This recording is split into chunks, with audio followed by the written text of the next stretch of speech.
8 de João. João capítulo 8. Mas Jesus foi para o Monte das Oliveiras. Pela manhã cedo, voltou ao templo e todo o povo vinha ter com ele. E Jesus sentando-se, o ensinava. Então os escribas e fariseus trouxeram-lhe uma mulher apanhada em adultério. E pondo-a no meio, disseram-lhe: Mestre, essa mulher foi apanhada em flagrante adultério. Ora, Moisés nos ordena que na lei que essas tais sejam apedrejadas. Tu, pois, o que dizes? Isto diziam eles, tentando para terem de que o acusar. Jesus, porém, inclinando-se, começou a escrever no chão com o dedo. Mas como insistissem em perguntar-lhe, ergueu-se e disse-lhe: Aquele dentre vós que está sem pecado, seja o primeiro que lhe atire uma pedra. Tornando inclinar-se, escrevia na terra. Quando ouviram isto, foram saindo um, a começar pelos mais velhos, até o último. Ficou só Jesus e a mulher em pé. Então, erguendo-se Jesus, e não vendo a ninguém, senão a mulher, perguntou-lhe: Mulher, onde estão aqueles teus acusadores? Ninguém te condenou? Respondeu ela: Ninguém, Senhor. E disse-lhe Jesus: Nem eu te condeno. Vai e não peques mais. Amém? Todo mundo já ouviu falar sobre essa história, né? Não, eu já. Tu nunca ouviu? Não, eu escutei outra que era diferente. Amém, tu vai ouvir hoje. Então, essa história aqui, ela conta sobre uma mulher que foi pega em flagrante. Isso aí. Amém. Adultério. Então, os escribas, os fariseus, pegaram aquela mulher e levando até Jesus Cristo, para que ele pudesse dar uma sentença para aquela mulher, para que ele pudesse dizer alguma coisa a respeito desse ato pecaminoso. Mas só que eles trouxeram aquela mulher até Jesus para poderem ter alguma coisa para incriminar Jesus Cristo. Porque, de acordo com a lei, ela tinha que de fato ser apedrejada, porque a lei diz isso. Mas a intenção daqueles homens não era a preocupação com a lei, era procurar uma das palavras de Cristo para poder o acusar. Então, se Jesus dissesse que aquela mulher tinha que ser apedrejada, primeiro é que Jesus perderia a fama que ele tinha conquistado no meio dos pecadores, porque diziam que Jesus era um amigo dos pecadores, que comia com eles, que perdoava seus pecados. No momento em que ele disse assim, apedrejem, automaticamente ele perderia esse carinho da população, dos pecadores. Então, se dissesse que essa mulher tinha que ser apedrejada até a morte, ele estaria indo contra a jurisdição de Roma, porque só o governador tinha poder para sentenciar a morte de uma pessoa. Então, eles estavam a procurar, nas palavras de Cristo, um erro para poder lhe incriminar. Então, eles trouxeram essa mulher até Jesus, não é porque eles amavam a pureza, não é porque eles amavam a lei de Deus, não é isso. Eles estavam a usar a lei de Deus para poder tentar o próprio Deus. Então, se em nome da lei de Moisés, ele pronunciasse essa sentença, ele se tornaria inimigo dos romanos, como se estivesse a usurpar o poder dos governadores romanos. Só eles tinham esse poder. Então, e se dissesse que essa mulher tinha que ser perdoada, automaticamente iriam acusar Jesus de defender o adultério. Diriam, Jesus não ama a lei de Moisés. Jesus incentiva o adultério, a prática pecaminosa. Então, tentaram jogar Jesus contra a lei de Moisés, contra o romano, e contra a lei romana e contra o povo. Então, mas uma coisa que chama a atenção é que eles estavam a usar a lei para tentar o próprio Deus, o legislador. Então, para aquelas pessoas, aquela mulher não significa nada. Para aqueles homens não significava nada. Ela não tinha um nome, nem escrito o nome dela aqui. É como se ela não tivesse um coração, é como se ela não tivesse sentimento, é como se ela não tivesse nada. E é como se ela fosse só apenas uma peça no tabuleiro deles para encontrar um erro na pessoa de Jesus Cristo. Então, para eles, essa mulher não era nada, apenas uma adúltera. É isso. Então, uma coisa que chama a atenção é que o alvo deles não era propriamente com o pecado dessa mulher. O alvo deles era fazer Cristo pecar. era tentar Cristo. O zelo pela lei não era para salvar a vida daquela mulher, era para testar Cristo. Vocês conseguem ver que às vezes nós podemos usar mesmo a palavra de Deus só para incriminar alguém mesmo, só para sentenciar alguém. Eles estavam a fazer justamente isso. E eles estavam aí, e todas as pessoas olhando para aquela mulher. O conhecimento que eles tinham só servia para acusar, para condenar, para sentenciar. Não é para ajudar as pessoas. Então, pensam num cenário. Todas as pessoas olhavam para aquela mulher com a intenção de apedrejá-la. Não havia ninguém que o defendia, que tinha que o defender. Porque, de fato, ela era uma mulher culpada. Tentam imaginar um cenário. Assim como nós. Ela tinha família. Ela foi pega em adultério. Arrastaram ela. Ninguém fala como é que ela estava vestida, com roupa íntima. A Bíblia não fala isso. Mas tentam. O marido talvez estava naquele ato vendo aquilo, porque levaram ela em praça pública, arrastaram ela, se pelos cabelos eu não sei. A Bíblia fala que arrastaram ela. Ela tinha filhos, provavelmente. Ela tinha irmãos, talvez tinha colegas, vizinhos. Todo mundo vendo aquele cenário. Pensam numa coisa assim. E as pessoas gritavam, ela era uma adúltera, eu sabia. Ela não tem nenhum respeito, eu sempre desconfiava disso. Mulher desavergonhada, imoral. Que exemplo você passa para seus filhos? Todo mundo fazia isso. E o que chama mais atenção é que eram os próprios irmãos dela, da lei, que arrastaram ela. Olha, o que pode ser mais vergonhoso do que ter a sua nudez e o seu pecado exposto? É justamente isso que vai acontecer. Então, eles estavam tratando aquela mulher como se eles mesmos fossem perfeitos. Como se eles não cometessem nenhuma falta. Então, talvez um pensamento daquela mulher seria mais fácil suportar a morte do que essa humilhação, do que essa exposição pública. Olha, mas sabe o que chama a atenção? É que ninguém comete adultério sozinho. Cadê o homem? O homem não estava aí.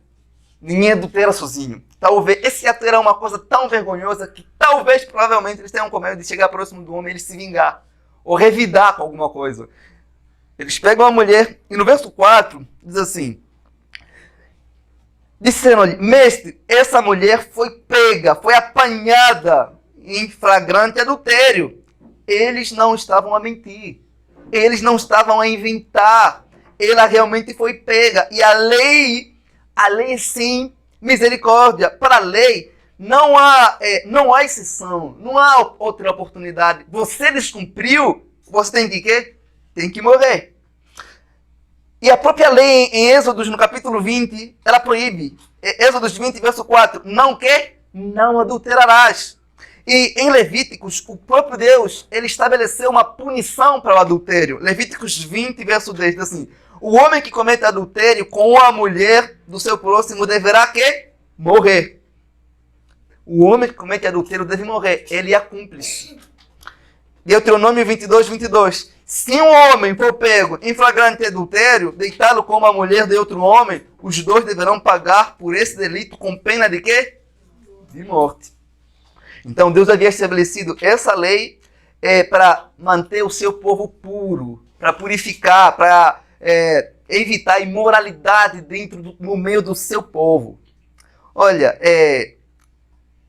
e eles, quando estavam a exigir que essa mulher morresse, fosse apedrejada, eles estavam a exigir apenas o quê? A justiça de quem? Da lei. A justiça da lei. Mas o adultério é um pecado muito grave, irmãos. Não é como os demais pecados. Paulo fala em 1 Coríntios 6, 8, fala assim: fujam da prostituição. Qualquer outro pecado que o homem comete é fora do corpo. Mas o que se prostitui peca contra o quê? O seu próprio corpo. Quando alguém adultera, a pessoa peca contra o seu corpo, contra o corpo da outra pessoa, contra o cônjuge da outra pessoa e contra quem? E contra Deus. Então, o adultério ele é uma traição à família, à igreja que foi testemunha, aos amigos, à lei de Deus. Então, todos os pecados sexuais são horríveis aos olhos de Deus, mas o adultério é um pecado pior porque a pessoa está decidida literalmente a trair Deus, porque a pessoa, quando se casa, ela faz o quê? Você faz um voto de compromisso. Que vai se manter fiel. Uma pessoa que trai, não trai só apenas o seu cônjuge, trai o próprio Deus, que é uma das partes desse relacionamento. Por isso que ele condena tanto o adultério, que ele condena o adultério até na mente. O seu cônjuge com quem você se casou, ele pode não ver você adulterando no pensamento. Mas Deus, que faz parte desse relacionamento, fez o quê? Ele viu. Ele levou em consideração. A fidelidade deve ser tão pura até onde? Até no pensamento. Então, a lei não defende o ser humano transgressor que comete esse pecado. A lei grita, morra, impuro, cometeu adultério. Então, eles foram até Jesus, só que a motivação deles estava completamente errada. Eles provavelmente naquele dia procuraram a pessoa errada para acusar aquela mulher. Eles procuraram Jesus.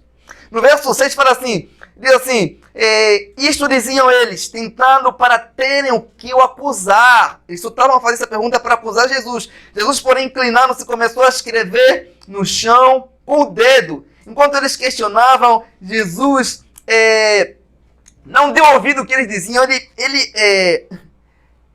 Ele senta no chão e escreve com o dedo. Sabe, irmão? Jesus não fica desesperado dizendo, não apedrejem essa mulher.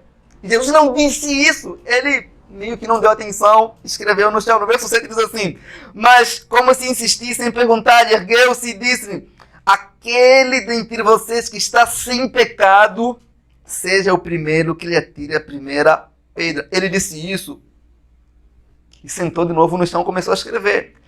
Eles diziam algo, Jesus só escrevia. Olha o que diz o verso 8, por exemplo. E tornando-se a inclinar-se, escrevia na terra. Alguns comentaristas acreditavam que Jesus, eu não falo o que ele escrevia, mas os comentaristas dizem que talvez ele escrevia o pecado daquelas pessoas que queriam apedrejar aquela mulher. Você, Roberto, você é um mentiroso. Você, Mauro, você é um cobiçoso.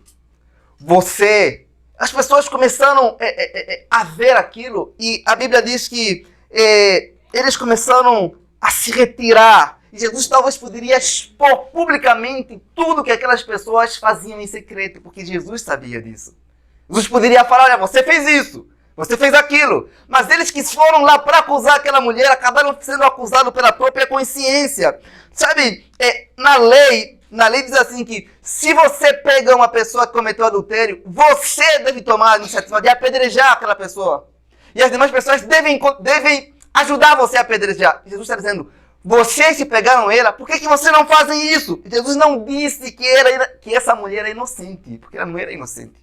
Jesus não disse que ela não tinha cometido adultério. Jesus não pediu para que eles não apedrejassem ela. Jesus nunca disse isso. Jesus nem estava querendo inocentar essa mulher diante daquela multidão.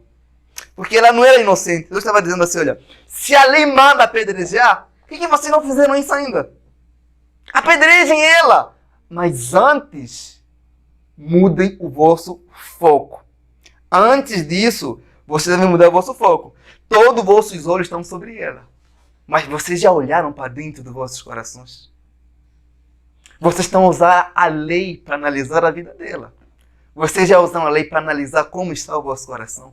Como vocês estão diante de Deus? Então Jesus disse, aquele que está sem pecado, atire a primeira pedra. Só que no original essa palavra sem pecado não é só ausência de pecado. Está falando, se vocês nunca tiveram um desejo pecaminoso, atirem a primeira pedra.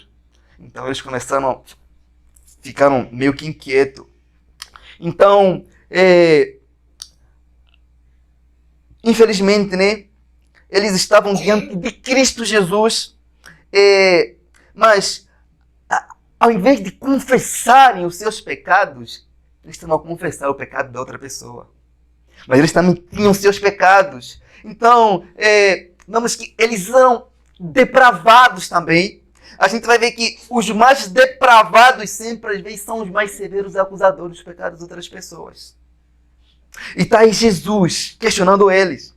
É Jesus dizendo assim, olha, não é porque essa mulher cometeu um pecado diferente do vosso que vocês são mais santos que ela. Analisem o vosso coração. Olhem para dentro de vocês. Vocês vão ver que a única diferença entre vocês e essa mulher é que vocês descobriram o pecado dela. mas vocês também têm os vossos pecados. O pecado dessa mulher está exposto diante de vocês, diante dos homens. Mas o vosso pecado também está exposto diante de Deus. Deus pegou várias vezes vocês cometendo pecado. Olhem para dentro de vocês. Ele não disse assim, aquele entre vocês que nunca adulterou, que atira a primeira pedra. Ele falou assim, olha, aquele que nunca pecou, aquele que não tem pecado, atire. O adultério é uma coisa horrível diante de Deus, mas não é a única coisa horrível diante de Deus. Havia outras coisas horríveis que aquelas pessoas faziam. Então, ao condenar o pecado das outras pessoas, nós deveríamos primeiro fazer uma análise em nós mesmos, no nosso próprio coração. Eles odiaram o adultério daquela mulher, mas não odiavam os pecados que eles cometiam. Vocês conseguem ver que a gente faz isso às vezes? Que a gente sente nojo do pecado das outras pessoas, mas não sente nojo dos nossos próprios pecados. A gente é severo, é rígido, é radical a condenar o pecado das outras pessoas, mas somos tolerantes com os nossos próprios pecados. É justamente essa característica dos fariseus. E como seria bom se nós sentíssemos tanto nojo do nosso pecado, como sentimos nojo do pecado das outras pessoas. Mas não é isso que acontece. Então, pode ter certeza de algo, que assim como os fariseus, as pessoas que estão sempre condenando o pecado das outras pessoas, geralmente são as pessoas que precisam tratar os seus pecados secretos. Esses homens tinham pecados secretos, eles tinham. A pessoa que está lutando contra o seu pecado, irmão, não tem tempo de ficar acusando, comentando sobre o pecado das outras pessoas. Está tão ocupado lutando contra os seus pecados e não consegue se sentir superior às demais pessoas. Nós vemos que os melhores homens, os homens mais bons que essa terra já teve, são os que estavam tão preocupados em lutar contra a sua própria maldade e não tinham tempo de divulgar o pecado de outras pessoas. Vemos o apóstolo Paulo dizendo assim que fiel é essa palavra e digna de toda aceitação, que Jesus Cristo veio ao mundo para salvar os pecadores, dos quais eu sou o quê? O principal. Se eu sou o principal dos pecadores, como posso levar outra pessoa diante de Deus para ser condenada se eu mesmo sou o pecador também? Então Paulo fala sobre isso. Eles eram tão cegos, irmão, tão cegos, que conseguiam ver o pecado daquela mulher e não conseguiam enxergar o pecado do próprio coração. Eles estavam diante de Cristo, o Salvador. Eles tinham que confessar os seus pecados, mas eles não faziam isso. Imagina, no dia do juízo final, Jesus e aqueles homens, Jesus vai falar, eu estava bem diante de vocês. Mas ao invés de vocês confessarem o vosso pecado, vocês confessaram o pecado de uma outra pessoa. Os fariseus não tinham misericórdia do próximo. Os fariseus condenavam tudo. Misericórdia é uma coisa que não fazia parte da vida deles. Eles tinham oceanos de lei no coração, mas nenhuma gota de misericórdia pelo próximo. Eles sentenciavam o próximo. Eles não oraram por aquela mulher, nem procuraram ouvir. Eles simplesmente condenaram, sentenciavam. Então, se vocês puderem me acompanhar no verso 9, ainda aí, ele fala assim, quando ouviram isto, foram saindo um, a começar pelos mais velhos, até os últimos. Ficou só Jesus e a mulher ali em pé. Então, erguendo-se Jesus, e não vendo a ninguém senão a mulher, perguntou-lhe, mulher, onde estão aqueles teus acusadores? Ninguém te condenou? Respondeu ela, ninguém, Senhor. E disse-lhe Jesus, nem eu te condeno, vai e não peques mais. Irmãos, eles queriam condenar aquela mulher, mas eles não estavam qualificados para condenar aquela mulher. Eles eram pecadores também. Só havia uma pessoa qualificada para condenar aquela mulher. E aquela pessoa não eram os fariseus, porque os fariseus também tinham pecados. Aquela pessoa era Jesus Cristo. Então, vamos supor aqui, criar um cenário. Se Jesus Cristo pegasse uma pedra, como a lei ordena, e atirasse naquela mulher, até aquela mulher morrer, Jesus ainda assim seria um homem mais justo. Jesus estaria agindo com justiça, porque a lei diz isso. A lei diz que o adúltero deve ser apedrejado. Então, isso não é uma visão boa para o nosso mundo moderno. Mas a lei exige isso. Jesus amava a lei e Jesus não estava a brincar com o pecado daquela mulher. Depois de todas as pessoas irem embora, Jesus perguntou: onde estão teus acusadores? Alguém te acusa? Alguém te condena? Ele falou: não. Jesus poderia falar: eu te condeno. Eu estou qualificado para isso. Porque eu cumpri a lei. Eu não sou como eles. Eu posso apedrejar você. Eu repito, e se Jesus fizesse isso, ainda assim ele seria o homem mais justo da terra. Não estaria sendo cruel, porque a lei diz isso. Sabe, irmão, o que assusta não é o fato dos fariseus quiserem apedrejar aquela mulher. É o fato de Jesus, como judeu, um homem que veio para cumprir a lei, não fazer isso. Porque ele diz, em Mateus 5,17, fala assim: eu não vim destruir a lei, eu vim cumprir a lei. Isso é que é assustador. Não vemos Jesus fazendo isso. Ele é juiz. E como juiz, ele tem direito de ser justo com quem ele quiser e ser misericordioso com quem ele quiser. Ele tem esse poder. Porque ele diz a Moisés: terei misericórdia de quem eu quiser ter misericórdia. Me compadecerei de quem eu me aprove ter compaixão. Eu tenho esse direito. Tanto de julgar como de perdoar. Eu tenho esse direito. Então, a Bíblia fala que Jesus ficou a sós com aquela mulher. Os líderes fariseus trataram aquela mulher publicamente, divulgaram o erro dela, falando com ela na frente de todo mundo, mas vemos Jesus conversando, tratando o pecado daquela mulher em particular. Ele não via aquela mulher apenas como as demais pessoas viam, como um fracasso para a sociedade. Ele olhava para aquela mulher e conseguia ver uma mulher que possuía nela a imagem de Deus. E que ainda assim poderia ser restaurada, mesmo com a imoralidade que ela havia cometido. Jesus, com a mulher. Nós não precisamos sentir medo, irmãos, de ter um particular com Jesus. Um particular do Salvador, do Salvador e o pecador. Ela, talvez naquele momento, pensa um cenário, aquela mulher olha para Jesus, são eles dois, e diz assim: Senhor, se não fosse a sua misericórdia, eu estaria morta agora. Eu pergunto, e quem não estaria aqui nessa noite? E quem não estaria? Nós todos estamos na mesma condição daquela mulher. Nós temos adulterado. Nós falamos que somos a noiva de Cristo, falamos que amamos a Cristo, mas temos o traído com o pecado. E Cristo tem sido misericordioso conosco.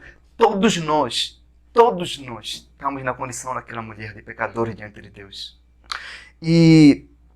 Só que o juiz, o homem que justifica, o Cristo, o advogado do pecador arrependido, estava naquele momento aí.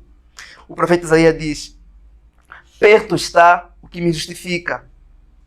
Ele está comigo. Eis que o Senhor Deus me ajudará.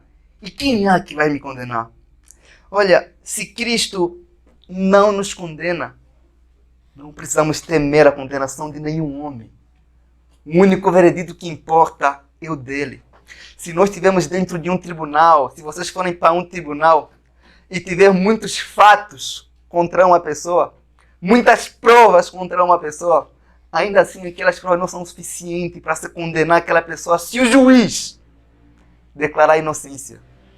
A palavra final depende não dos nossos argumentos, não dos fatos, não do que as pessoas dizem. A palavra final depende sempre do juiz. E se o juiz decidir ter misericórdia de alguém, aquela pessoa será inocentada diante da lei. E Paulo diz em Romanos 8:33, diz: quem vai tentar acusar os escolhidos de Deus? É Deus quem os justifica. Quem os condenará? Cristo é quem morreu por eles. Olha, irmãos, eu prefiro acreditar que aquela mulher era uma eleita de Deus. Deus tem várias formas de levar os seus eleitos até eles. Até mesmo usando os fariseus para fazer isso. Para levar ela até Jesus, para se encontrar com ele. Como aconteceu com o ladrão na cruz.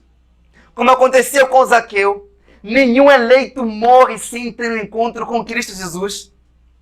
Eles se encontram com Jesus. Aquela mulher, assim como o ladrão da cruz, eles tinham absolutamente tudo para ter o pior dia da sua vida até se encontrarem com Jesus. Eles, quando se encontraram com Jesus, tudo muda. Aquilo que era para ser o pior dia da sua vida se tornou melhor, porque se encontraram para Cristo Jesus. Então, uma coisa que eu repito que os fariseus não tinham e que Cristo tinha e que a lei não tinha é misericórdia. E misericórdia não era vista como uma virtude. Só Cristo trouxe isso como uma virtude. Ele fala assim, em Lucas 6:36, sejam misericordiosos, porque o vosso Pai é o quê? É misericordioso. A misericórdia consiste em não sentenciar uma pessoa ou lhe tratar do jeito que ela merece. Consiste em dar sempre oportunidade nas pessoas para se redimirem. Ele falhou, ela falhou, mas eu lhe dou uma nova oportunidade para ela mudar. Assim como ele fez com Davi quando adulterou, como fez com Pedro quando negou. Ele sempre é misericordioso. Isso é o que os fariseus não tinham com o próximo. E às vezes, quando nossos irmãos falham, erram. Quando eu falo irmãos, não falo apenas da nossa igreja. Eu falo como um todo. E não temos misericórdia. Nós sentenciamos, não conhecendo a história. Nós temos mais coragem de falar, de divulgar, do que propriamente de orar por essas pessoas. Nós temos a coragem de estender o dedo para apontar, mas nunca de estender o braço para levantar aquele irmão. Quantas pessoas que caíram, irmãos nossos que caíram, só nunca se levantaram porque sabem que o povo que deveria lhes ajudar é o mesmo povo que aponta o dedo para eles. Nós não temos misericórdia hoje. Nós esfaqueamos as pessoas. E principalmente se são pessoas que não pensam como nós, que não têm a mesma teologia que a nossa. Nós usamos isso para falar, eu sabia. Hipócrita. Nós sentenciamos. Nós deveríamos usar o pecado dos nossos irmãos para orar por eles. Não ficar divulgando, espalhando erros que eles cometem. Isso é a atitude dos fariseus e não de Jesus. Jesus está tratando o pecado dessa mulher de modo particular. Eles dois aqui. Ele esperou todo mundo ir. Agora eu vou falar com você. Ele falou com aquela mulher. Olha, uma das coisas que chama a atenção aqui, um dos tópicos que eu quero levantar aqui, é que o pecado, ele humilha, irmãos. O ato público daquela mulher. Ela foi exposta. Ela recebeu o perdão da parte de Deus. Mas ainda assim, ela fez o quê? Ela teve a sua reputação manchada. O perdão não fez com que as pessoas mudassem de pensar aquilo que ela fez. Não. As pessoas continuaram a pensar, e talvez vão continuar a pensar, estão mortas, né? Continuaram a pensar que ele era uma adúltera mesmo depois de um encontro com Jesus Cristo. Isso que o pecado faz, ele mancha, ele suja a nossa reputação. Os pecados que nós cometemos em secretos, eles são os mesmos pecados que vão nos humilhar publicamente. Aquela mulher pensou que ninguém viu o seu ato. Ela pensou que estava tudo traçado. Olha, não há nenhum só ato pecaminoso secreto, seu, que você vai conseguir esconder para o resto da sua vida. Não há. Jesus fala, não há nada que está oculto que não há de ser revelado.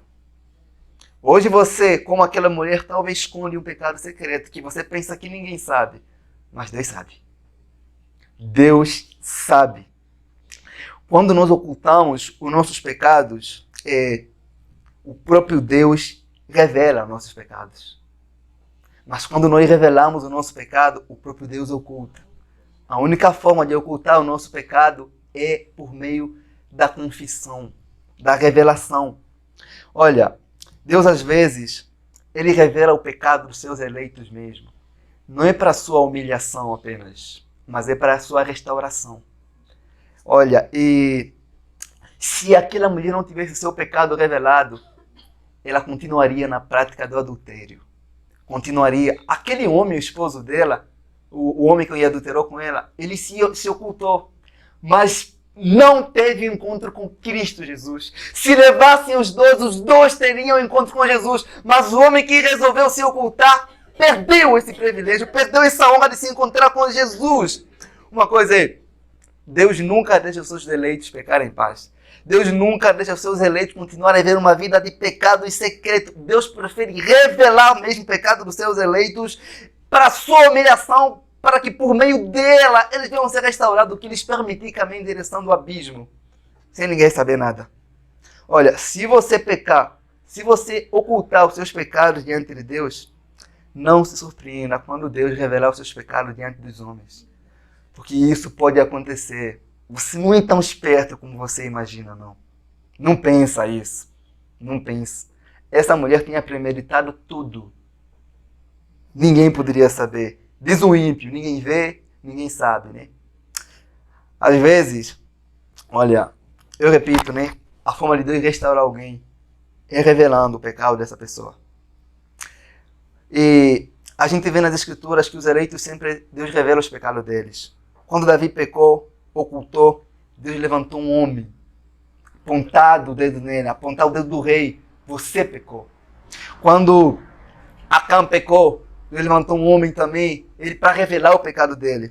Quando Sansão pecou, o pecado dele foi exposto, foi revelado.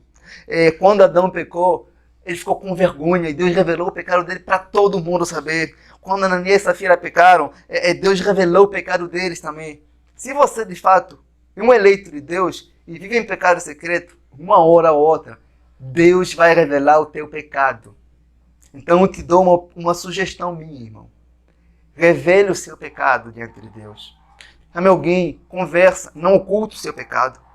E outra coisa que a gente vê aqui, nesse segundo tópico, é que Jesus Cristo, ele veio perdoar aquilo que a lei não perdoava. Ele veio salvar e perdoar aqueles que a lei tinha todo o direito de condenar, de apedrejar até a morte. O adultério era considerado naquela época como um pecado praticamente sem perdão. Por isso que você não vai ver pessoa divorciada na antiga aliança. Não existe isso. Não existe.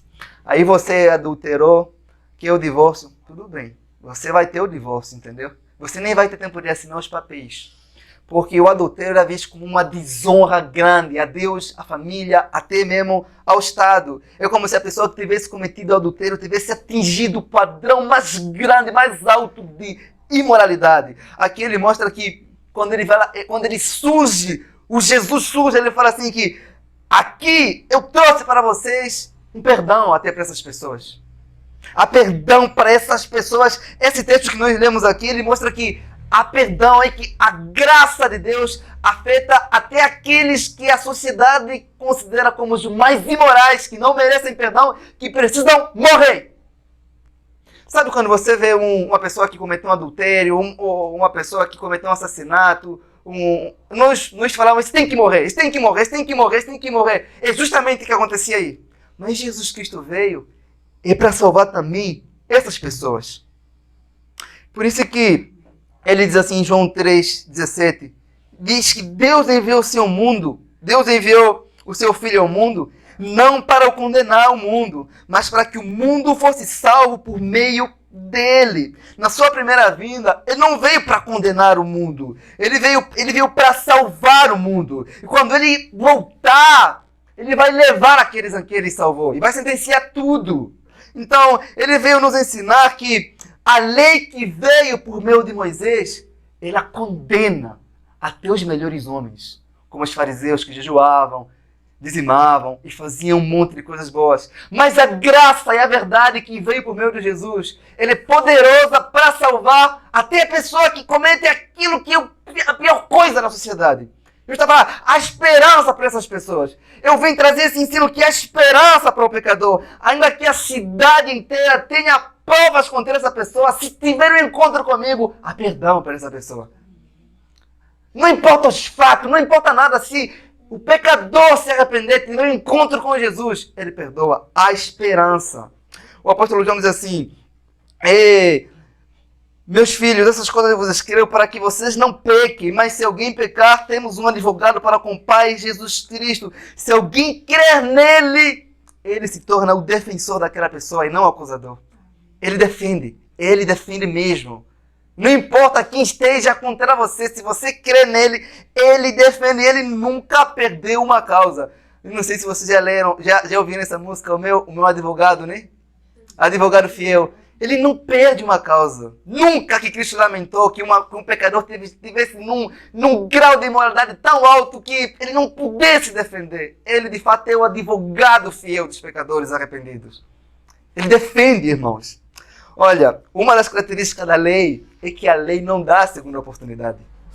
A lei não dá misericórdia. E você pecou e já era.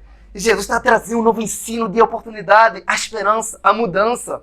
Você pode ser redimido, você pode ser restaurado. Jesus, nesse ensino ainda, que nós lemos aqui, ele também ensina que Jesus é a pessoa que vai sempre nos tratar diferente da multidão.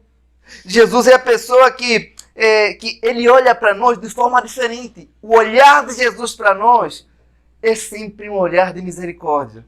É sempre um olhar de segundas oportunidades. É sempre um olhar de um olhar de esperança, que você pode mudar, que você pode ser restaurado. E Jesus nunca vai nos tratar como a multidão nos trata. Olha, irmão, nós deveríamos nos esforçar sempre para olhar as pessoas como Jesus nos olha.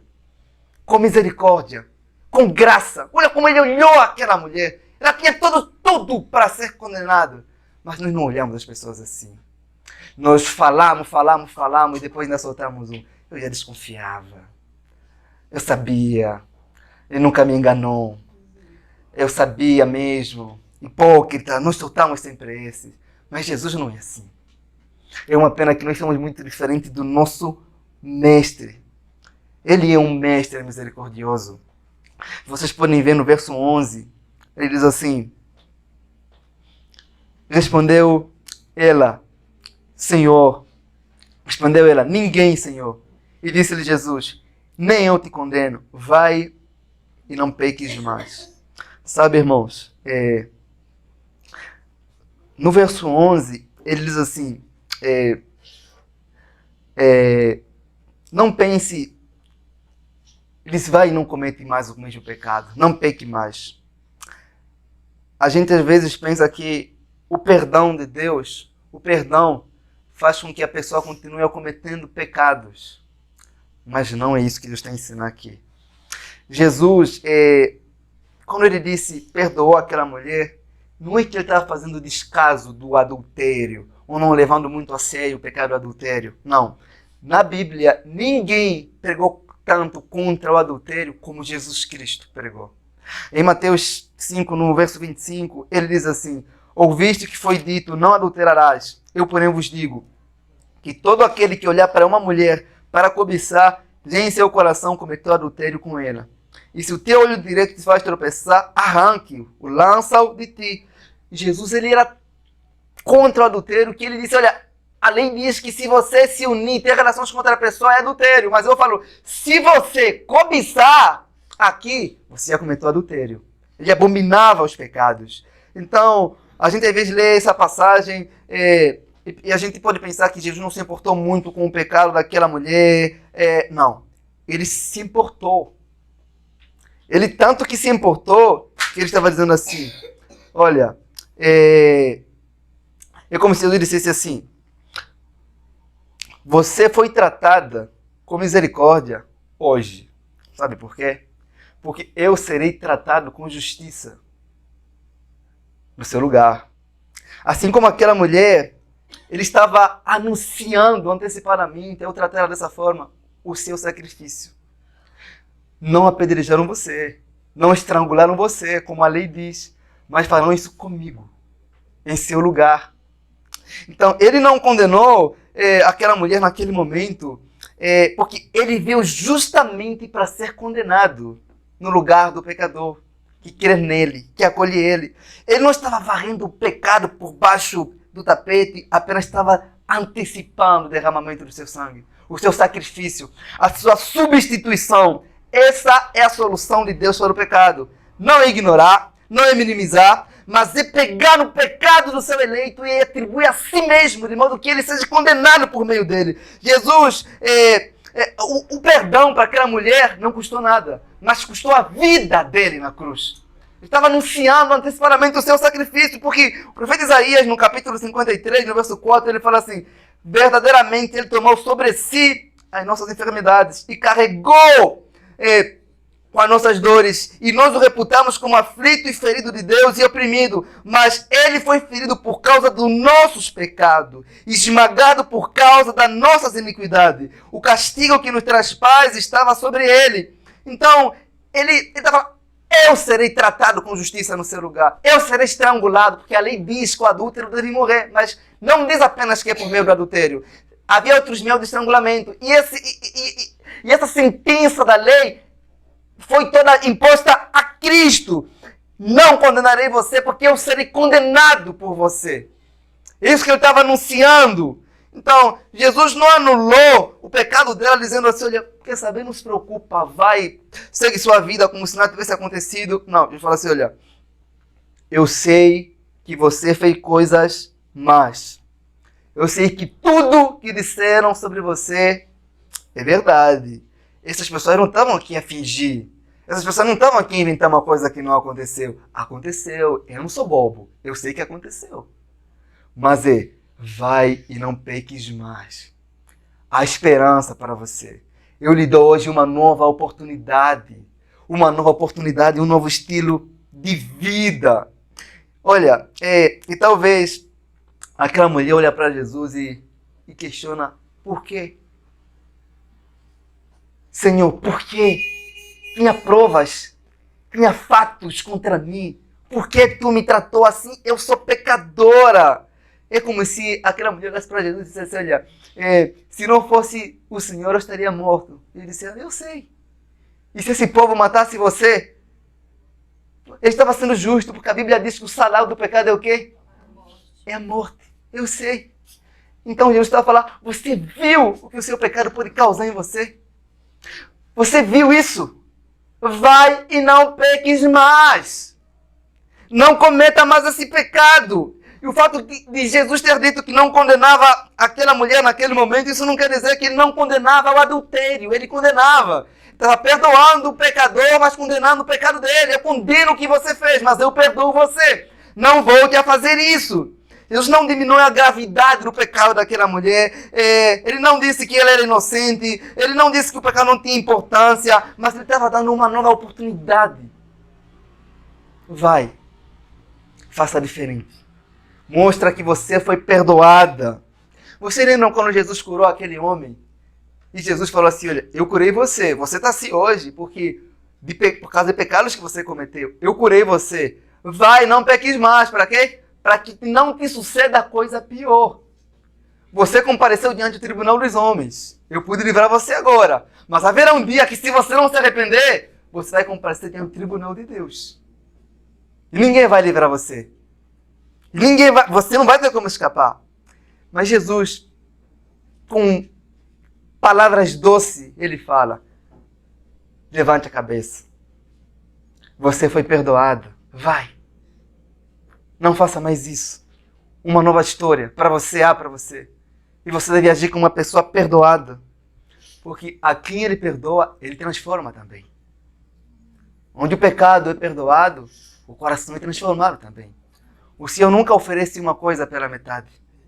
O Senhor faz um trabalho completo. E como Jesus fala assim, não fica com esses traumas, mas não se preocupa com o que as pessoas vão dizer. Você foi perdoado.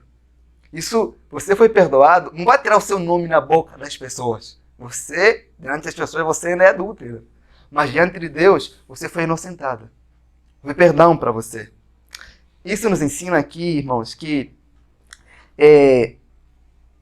há sempre esperança para um novo recomeço quando a gente tem um encontro com Jesus Cristo.